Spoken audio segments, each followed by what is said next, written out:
Hey, what's up, everybody? Welcome to an episode of Plugged In. This is Daniel Torres, your host, and our special guest today is the head coach over at women's basketball for Miami-Dade College, Susan Summons. Coach, thank you so much for just taking the time to spend some time here this afternoon with us. Look, Daniel, first of all, thanks for having me on your show. Whenever I have an opportunity to spend time with people in the community like you, Daniel Torres, who's making it happen, plugging Talking Sports in South Florida, that's what it's all about. I mean, South Florida is an amazing place. It's an amazing place for sports. We got a lot going on here. We got some hoops, we got some golf, we got some tennis, we got soccer, we got ping pong, we got the Marlins. Yep. Throwing out, we were talking before the show started and you were telling me, hey, you hit your 100th. You went out and you threw out that pitch. So, big ups to you, Daniel, for what you're doing in spreading the word.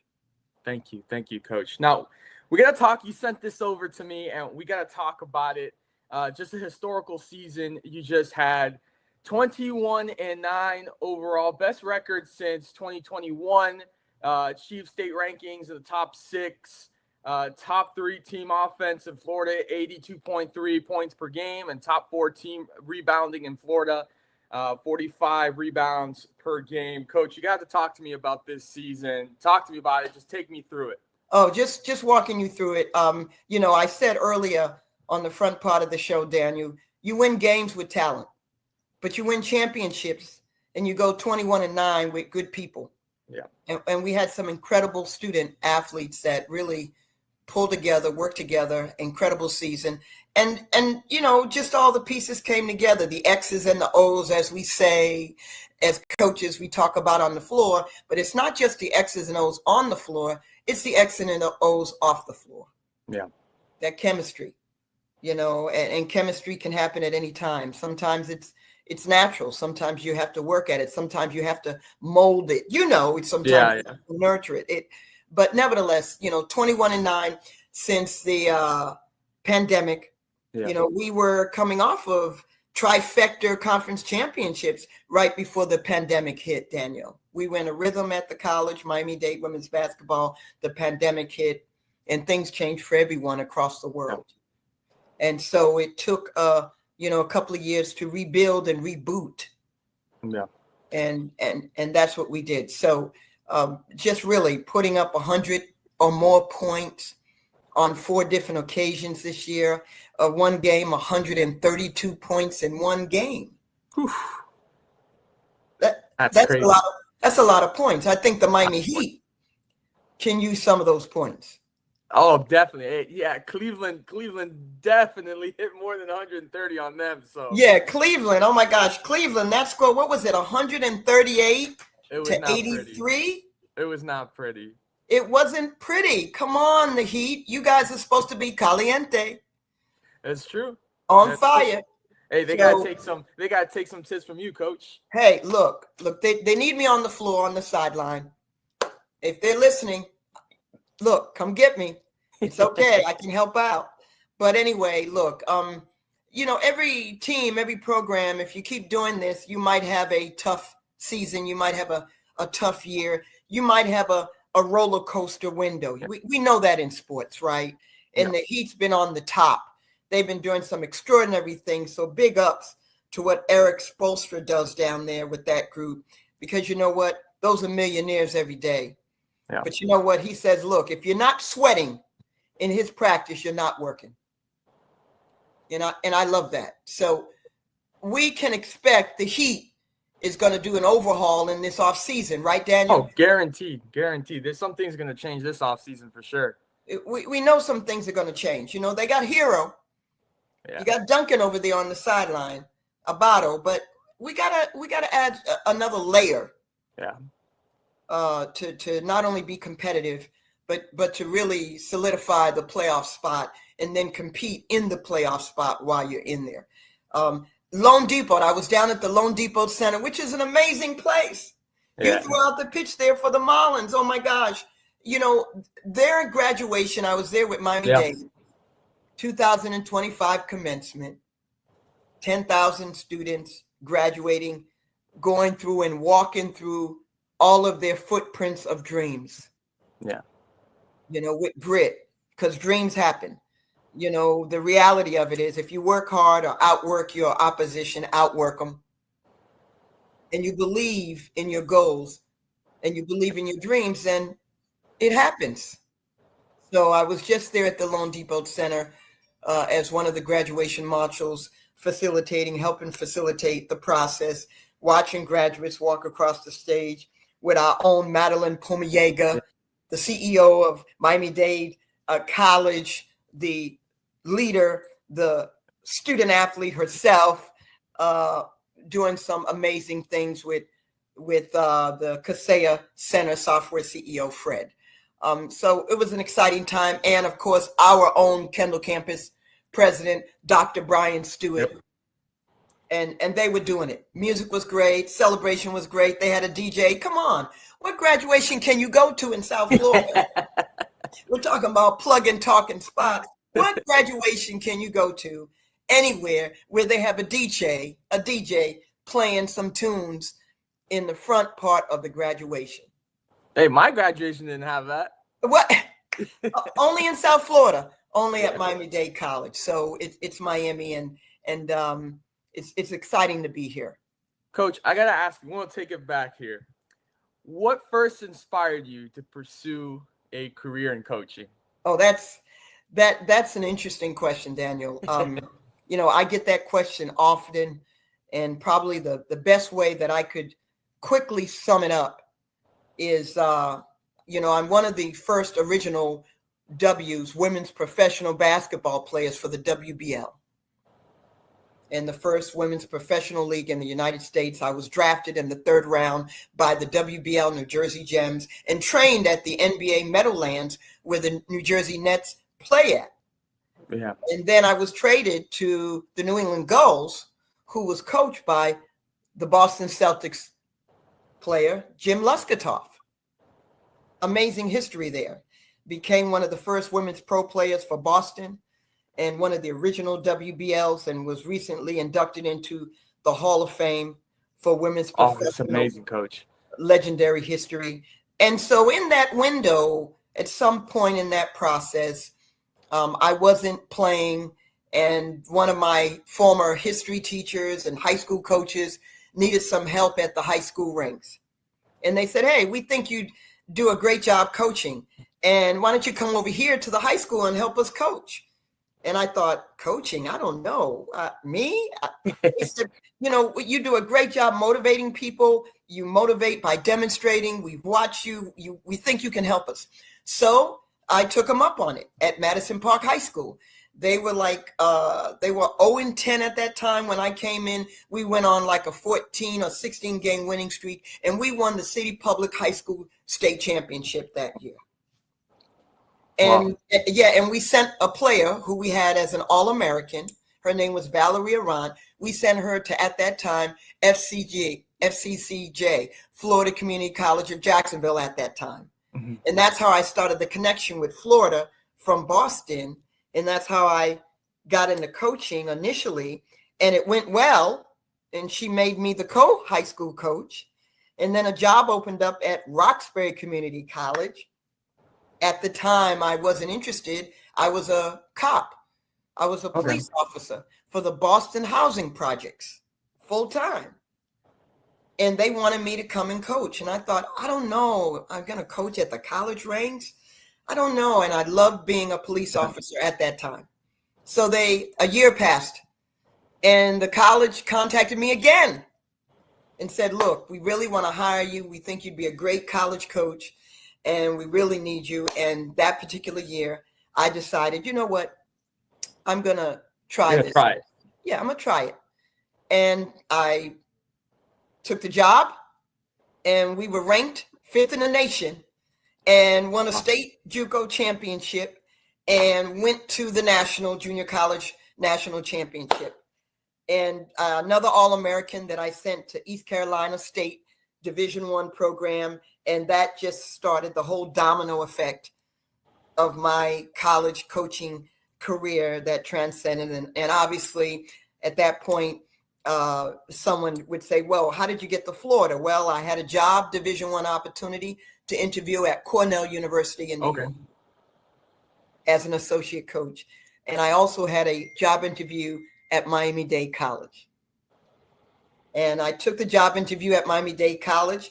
I had the Cornell Division I interview scheduled. But when I got to Miami-Dade College and met Jim Cox, at that time, the late, great Jim Cox, the rest is history. I knew when he picked me up at the airport and I saw the South Florida skyline. Oh, you saw Miami. You were sold already. You saw Miami like, I can get used to this. Hey, Danielle, I saw Miami. I said, I could get used to this. Palm trees, la careta, black beans, platanos, yuca. You know what? I could do this. Beautiful weather. I could do this. Yeah. And I can build a championship program, and the rest is history. What would you say was your biggest challenge transitioning from being a player into coaching? I think one of the biggest challenges that anyone might face transitioning from a player to a coach, because not necessarily can a player who is a great player become a great coach. Teaching is coaching, coaching is teaching, but not always does that transcend that way. You know that, I know that. And so, but transitioning, you have to remember, once you transition from being a player to a coach, you're now a coach. Yeah. You're a professional. There is a line that you have to monitor and facilitate, and trying to build good relationships with players as a head coach is a very strategic process. Yeah. And you're transitioning. So that's important to make sure you're still maintaining and cultivating the culture and the standards of the process of what you're trying to accomplish and what you're doing in retrospect. Because you can't always be that friend to that player that you was. Because when you were a player, you're now a head coach. So you're their coach. You're not necessarily their friend. Yeah. And I know that makes sense, and it's real, and it's reality. The game has changed both on the men and women's side across the board, not only at the high school ranks, but obviously, as you know, at the collegiate ranks, the junior college ranks, and the NCAA Division I ranks, both for men and women's sports. Look at what the portal has done for men's sports and now women's sports. Look what it's impacted at the junior college level. So this game is changing, and, the sport of it is changing, and the culture of it is changing. Would you say, now that you bring that up, would you say that NIL has made a huge impact into the way that the game is changing and the way coaches and the players operate? Listen, Daniel, for years we've had this conversation off the show. Yeah. Many times. And what is it? You listen to some of these head coaches, on the podcast, keeping it real. Hey, you're paying players to pay. Yeah. You're paying players to play the game. Well, for years, institutions have been following up with these student athletes that have been competing, playing hard for every night for 30 games, leading them to NCAA national championships, Elite Eight, Final Four, Sweet 16s. And now these same student athletes and other athletes get to benefit from their hard work as a result of this name, image, and likeness. And so it has created a whole nother realm for semi-pro sports. It's players are jumping ship. There's no loyalty that exists anymore. I like to always talk about real things and incite the pulse or the heartbeat of people when they're listening, but it's real. And it's changed the way not only players are looking at the game, but the way head coaches are looking at the game and what they're strategically going to do at the NCAA Division I level. The other impact it's had, it also has really turned the attention and the scope and the eyeglass lens to looking at the junior college ranks And the junior college ranks has always been there, folks. Yeah. It's always been a viable option for any student athlete to get an incredible education, get an AA degree, and still go NCAA Division I. Hey, Daniel, we know of many NBA players, both on the women's side and the WNBA and the NBA, have gone through the junior college ranks to get their AA degree, gone to NCAA, and been drafted. We know that. So junior college and community college has always been a viable alternative.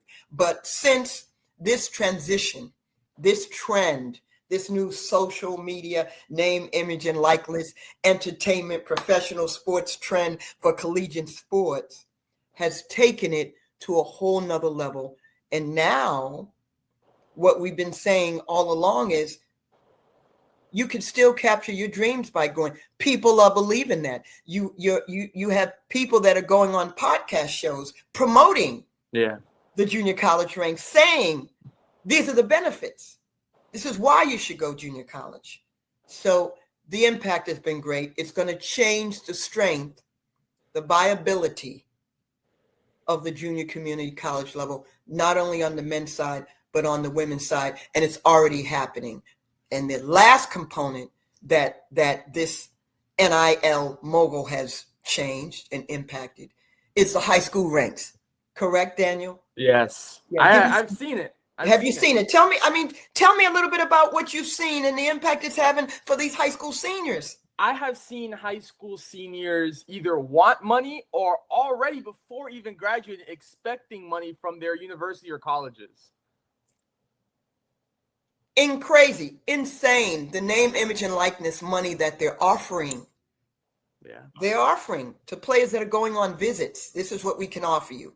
20 based on the conference, of course, based on the budget. And how about another component? I mean, high school players are now in a position where they not only have to compete, they already was competing, but now you're competing with the portal. Yep. You're competing with the portal because these NCAA Division I coaches, they got to win. And they're going to the portal to do it. And if you're listening to the press conferences after March Madness, after some of the NCAA games, Daniel, what are some of these coaches saying, both on the men and women's side? I'm sure you can echo some of their comments. Yeah. Hey, we got to go in the portal in order to stay competitive. Yep. We got to go in the portal in order to get back to the NCAA Sweet 16 or Elite 8. We got to go in the portal in order to do what that program is doing over there. The portal has created parity across the board for the field of NCAA. And you're not going to see it change. Yeah, I think it's going down that route, and like you said, it's not going to change. Coach, how would you describe your coaching philosophy, and what do you emphasize to the girls over there at Miami-Dade during practices? Well, my coaching and cultural philosophy really is comprised of a number of key components. One, it's never just been about basketball. It's about life and life skills. It's about creating dreams. I've always looked at myself not only as a life changer, but a dream maker. And it's about capitalizing on the opportunity to get an education. But while you're doing that, utilize the springboard that basketball and sports has provided us across the board to be all we can be and be a success, not only as a student athlete, because student comes before athlete, but to be a graduate and be the best kind of player. And I try to emphasize to students across the board, no matter what, the game has changed. You want to play NCAA Division I, you have to practice that way. You have to have a Division I mentality. You got to have a champion's mindset, not only in the classroom, but in practice, in your work ethic, because there's no shortcuts. Daniel, there's no shortcuts to success. Do you know of any? Do you know of very many students that take a shortcut and still accomplish being an All-American? You can take shortcuts, but it's going to catch up to you later. You have to go through the process. You have to go through the process, and you've got to trust the process, and you've got to trust the person. And you can't be focused and get distracted by what I call background noise. Yep. Background noise comes in so many different dimensions and components. I just call it background noise, the kind of stuff that can cloud your judgment. It can cloud your ability to think clear and process information. And therefore, you sometimes will make bad decisions. You won't make good decisions. You won't see the clarity of really what's in front of you. And you might make a bad decision. It's real. It happens every day. But those are some of the components that I have cultivated in the Miami-Dade culture for years. And, this year was just extraordinary. 700 career wins, a milestone, the NJCAA Legacy Award. And it's the first time in, I want to say it's 40 years that the NJC is now bringing back that national award. And I was very fortunate to be among the recipients, which is incredible. 2025 National History Makers Award. You'll hear more about that later on, that on a publicist, my media representative is going to put something out on that. But just incredible team, all conference players, all Americans, third in the state in team offense, third in rebounding, scoring 100 points, multiple points, finishing 21, winning 21 games. You playing in one of the toughest conferences and the toughest NJCAA Division I JUCO leagues in the country. Yeah. If you're doing that, you got to be doing something. Now, what are some ways that you build chemistry throughout the season? Because chemistry, to be able to achieve all those things, chemistry is super important. Chemistry is important, and there's a lot of different ways that you build chemistry. Sometimes chemistry just happens naturally. You have personalities that naturally connect. Yeah. Sometimes you recruit chemistry. Coaches understand the dynamic of that. You happen to recruit players that happen to know each other. Maybe they played against each other or with each other in another program or AAU, and they come to your program and they have a natural transition in chemistry and connection, not only to the game, but to each other when they come to your program. Another strategy of building chemistry is obviously trying to develop and create team bonding or team building activities. And just because you have 5 team building activities doesn't always guarantee that you're going to get the kind of chemistry that you want. I'm keeping it real because 39 years, I'm going into my 40th year. 39 years. I'm sure you've seen it all. I'm telling you, I've 39 teams, 39 years. I think that I have a pretty good foundation on the concept relating to not only team chemistry, but other components of the game. And I know well enough to know the art of human emotion. Yeah. Human psychology doesn't always result in that easy chemistry fix just because you're having 5 team building activities. It certainly promotes it. Yeah. It helps it. It nurtures it, and it might push it along a little faster. But I think it's important that if you've got good people that understand the concept and they're all in, you're going to have a better opportunity to build that chemistry inside and out, because they're good people and they want to win and they respect the game and they have passion for the game. Not only do they respect the game, but they respect their scholarship, they respect the program, they respect the coaching staff. And it's all relative, and they enjoy where they're at. All of those components make a difference. Have you ever had throughout your 39 years, have you ever had a team where you were like, wow, these kids don't get along with each other, but when it gets to the game and on the court, they just click? Well, absolutely. That's a great question. That's a great question, because that, again, Daniel, refers back to the art of team chemistry. And we just hit on it. And I just echoed that it doesn't always happen naturally. But you know what? Sometimes you'll run across a team that just doesn't click in practice. But when the games start, they're all 100% in. They leave everything off the floor. And the focus is that team goal. We want to win the game. And in order for us to do that, we have to play together. And in order for us to play together, we have to connect. And obviously we know if a team is connecting in practice, we hope that they transition that into the game. We that's an ideal and that's a perfect world. They're bringing that chemistry from practice and they're transitioning that and they're bringing it to the game. That's a perfect world, Daniel. Yeah. We know, many coaches around the world know that doesn't always happen like that. Yeah. You even talk about players that look good in practice. They practice good. They practice hard and great as coaches. You're excited and you're like, okay, great. You're going to bring that to the game. And you get to the game and that same player is missing in action. They're not showing up. They show up in practice, but in the game, they haven't transferred to the game mindset. So yes, it is definitely realistic. It definitely happens. It happens across the NCAA Division I level all the time. You see it in the game. So it's a reality. And it's something that you continue to work on. You know, you continue to try to get the right pieces and the right components. You know, when you're recruiting, there's no blueprint.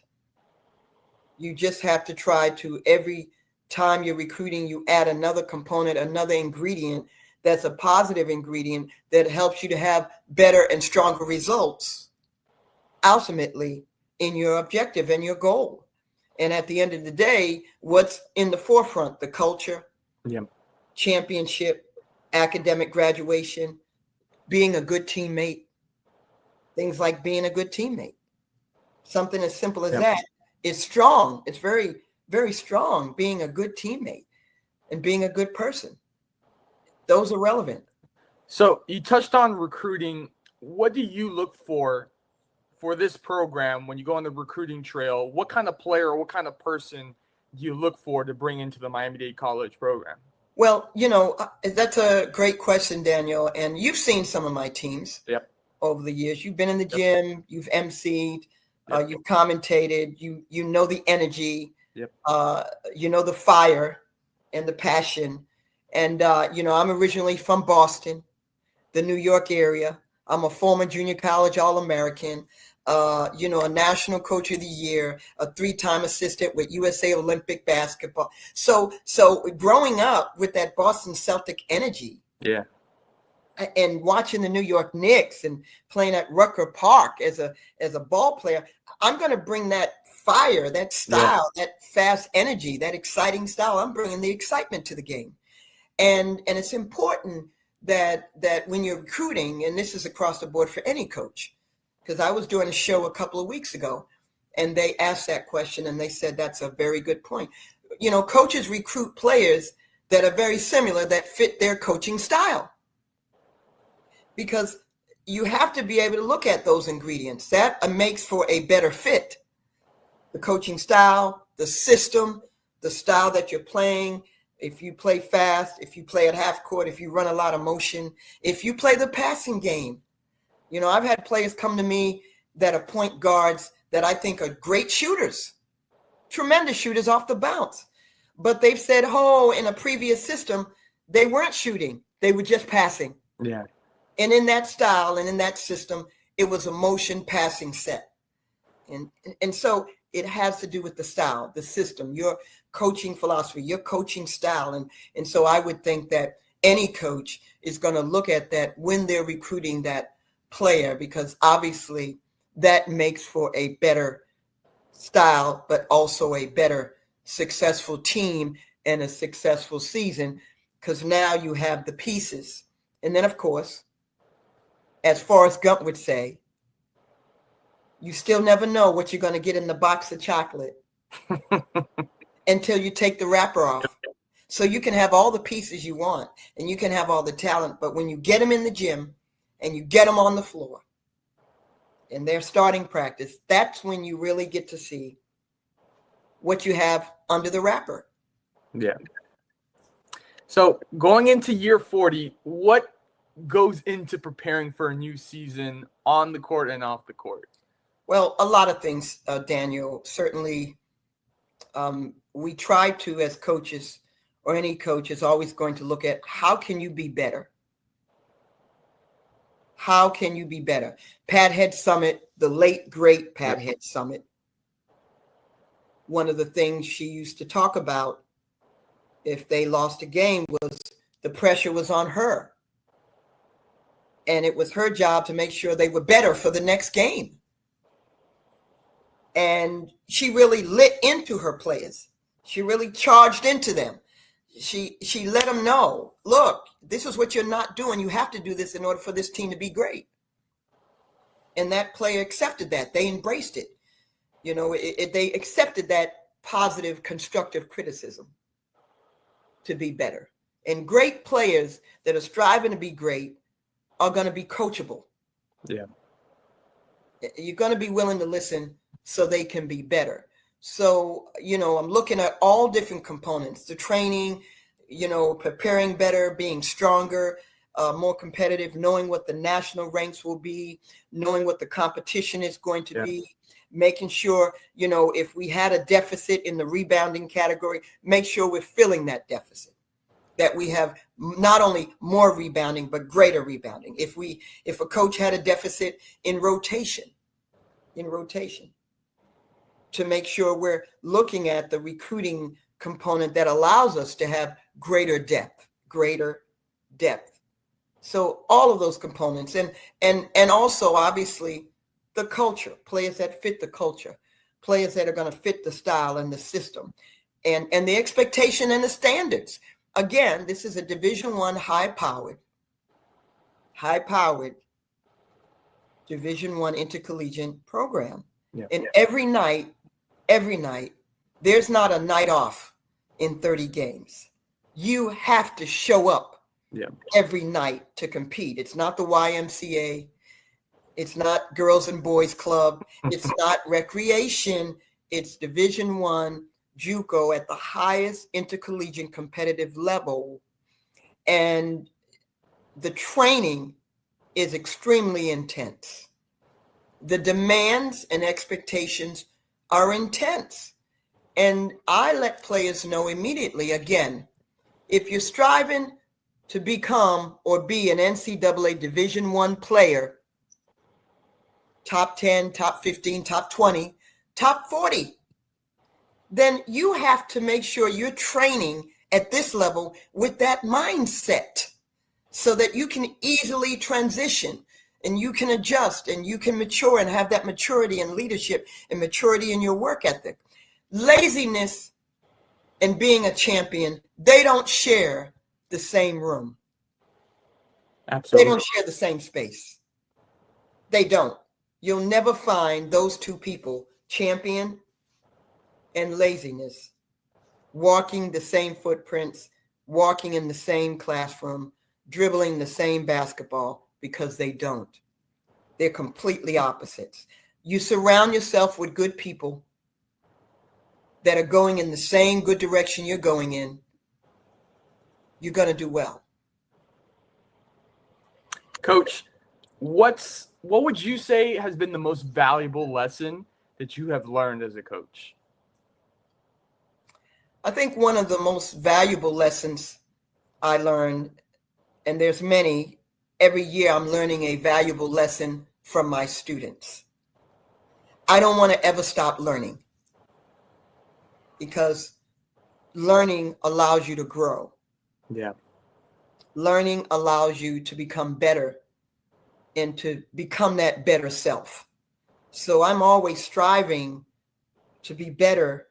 And if I'm better, then I can help my student and student athletes become better. In retrospect, professional growth and development, learning, listening, researching, understanding what's working over there, would that work over here? You know, let me use that strategy. How about this strategy? And I have people that call me all the time and ask me for strategies. Hey, coach, what did you do in that game? I watched the video and I really like that zone defense. You know, hey, did that work over there? Yes. Well, what about some? I get that often. So striving to be all that you can be going into any new season is relevant to the outcome of that season. And I try to start with the end in mind. I start with the end. In other words, we're starting with the focus of nationals. So, right away, the expectation and standard is so high. Coach is talking nationals. She's talking nationals. She's talking state title. And that could be a high level of pressure. But you know what I have learned over the years, if students understand what the standards are, and you say it, it's not enough to think it or write it down. You got to say it. You got to put it up so they see it every day. I did that. I put it in my locker room. I created some standards, and I put standards up that were high, that we wanted to score between 85 and 100 points. We wanted to pull down between 40 and 55 rebounds. And I created that as a sign, and I put it up everywhere. So every day you see it. And what did we do? We scored between 85 and 100 points all season long. And we were pulling down between 45 and 44 and 50. It's one game we pulled down 68 rebounds. So we know that strategy works.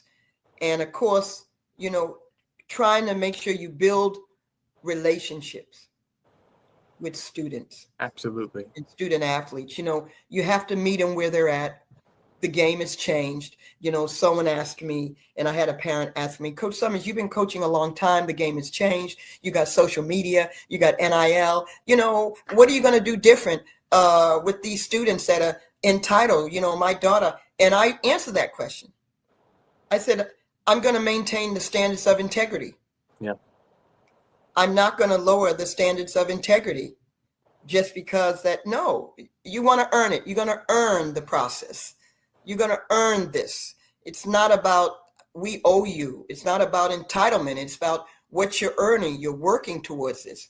Miami-Dade provides you an invaluable opportunity for an invaluable academic degree education at one of the most quality, most looked at national public institutions by U.S. World News in the country. So you have to be able to give back. It's not just about taking, it's also about giving back to the program and working hard. You play for the name on the front of your chest, and the name on the back is going to prosper. I paraphrase that from Mike Bellato, our athletic director. But another point is grit. You have to have grit as a student athlete in today's game. You have to have resilience. Not everything is going to go your way. What do you do when it doesn't go your way? You have to be able to overcome adversity, be tough. I think it was Rick Pitino who said that on a podcast. He was on Twitter, and it went viral. And you know what? He's just keeping it real. But life happens. Yeah. Life happens, and you have to be able to overcome adversity, go through the obstacles, jump a hurdle, have resilience, wake up the next day, because guess what? The sun is going to shine. It's going to shine bright when you wake up the next morning. And hard times don't last, but hard people last longer. Amen. I love that. I love that. I love that. Coach, how do you feel the landscape for women in coaching has changed since you started? Well, that's an amazing question. From Daniel, from watching the news and the podcast and looking at the NCAA March Madness. I mean, just look at the NCAA March Madness component, entertainment, social media, ESPN, CBS, what they've done for women's sports, just in including the major components of March Madness for women. Yep. Oh, it's grown so much. It has grown exponentially. Yeah. And the ratings alone, the arenas across NCAA sold out for games, but it has unfolded. And women deserve a seat at the table. Far too long, and there's still a lot more growth to come. They still need to work hard to bring the salaries up to comparable to what the men are making. Mhm. But, we can look at some of the top NCAA coaches and Division I women coaches that are making history. Your own Don Staley, right there in South Carolina. Yep. How about our own Yolette McPhee-McCune, who's at Ole Miss? She's a former Miami-Dade College Lady Shark graduate, making it happen. I mean, they took down in NCAA. They went to the Sweet 16. Yep. So you've got some great coaches out there who are making a difference, not only in the game, but they're making a difference in women's sports, and the game has changed. Women athletes are training harder. They're now taking training seriously. They're getting trainers, and they're training not 1 day a week. Some female players are out there training 4 and 5 days a week. They're benching. They're on the weights. The historical stereotype that they used to say, oh, I don't want to lift weights. I'm a woman and I might develop. Yeah, that's out the door. Forget that. You could still be a lady off the court and be a beast on the floor and still be a woman. I love it. Yeah, and that has changed. That mindset has changed, not only for the female athlete, but for the parents that are also involved in their kids' training. They're seeing that. They're seeing, hey, my daughter or my son needs to train harder. They need to be stronger. They need to have improved cardiovascular to have a better shot at making this team, or to be competitive, or to be a standout high school top player or a standout top collegiate player. So it is all relevant to the game. It has all helped the historical transformation of the women's game. I'm just very fortunate, very blessed to be alive, to be in this moment, on this journey, to be a part of it, helping to make history and being a part of history, and helping students graduate from Miami-Dade, capture their dreams, and now go out to a Division I and experience the benefits of that NIL. I had a student who was on a visit, and she was offered X amount of thousands of dollars from NIL. And I told her, I want you to think about that for a moment. That's how much the game has changed, not only on the men's side, but the women's side. I wish they had that when I was playing the game, Daniel. I was putting up 40 points. I was the top player with nowhere to go historically, because at that time, they didn't have the invaluable scholarships that they have for women now. They didn't have the media. They didn't have the great TV coverage. They didn't have the NIL. You played the game, and you played it for the love of the game. Yeah. And you didn't have the exquisite athletic sports medicine training and training modalities and equipment. If you got hit in the mouth and you started bleeding, you went to a trainer, or you went to whoever was sitting there, you grabbed a bag of ice, you put it on your mouth, you stopped the bleeding, you got some gauze, it's done, and you went back out on the floor. Yeah. It was a tough time. And so I'm very fortunate and very blessed and very grateful to be in this moment, to see the game, to be a part of it. You see my basketball back there, 700 career wins, moving me up as one of the top 8 winningest NJCAA active coaches, and one of the first African-American women, only African-American women. That's history. Yeah. Not just for me, but for people to come behind me. And, often they ask me, how do you do it? Where do you get that energy? Where does it come from? I was in Panera Bread this morning getting my annual cup of tea. And I walked in, and it turns out there was a gentleman in there who happened to be a parent. He says, I know you. And then some of the workers came out, and the man, hello, coach. Hello, coach. Coach, I finished my classes at FIU. Coach, hi, coach. And the gentleman is standing there going, oh my gosh, you've got to be a celebrity. And I said, no, I'm just someone that inspires. Yeah. He said, but I know you. I said, I used to run a very popular basketball camp. And your son was in my basketball camp for since he was 6 years old. Wow. And I said, what's your last name? He said, Aravello.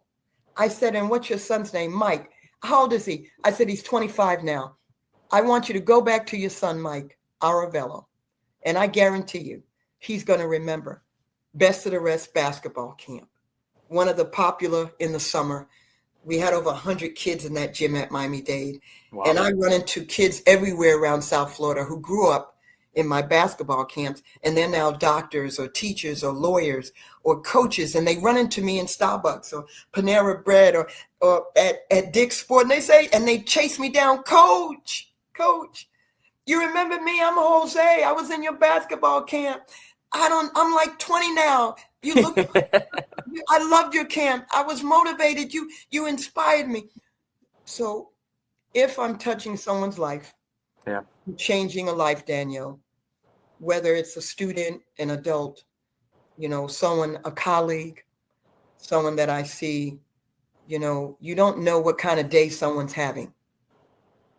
So whenever I see them, I always want to leave them with something inspirational. So maybe it uplifted them that day and it motivated them to go out and take action and do something great to change their life and elevate their life. And I think that's important. And sports has been a springboard, not only for me, but for you too, Daniel. Yeah. I've watched you. You've done a phenomenal job. Thank you. I've been a fan of yours from afar, but I've watched you. Thank you. When you and I connected, we just had a natural connection. Yeah.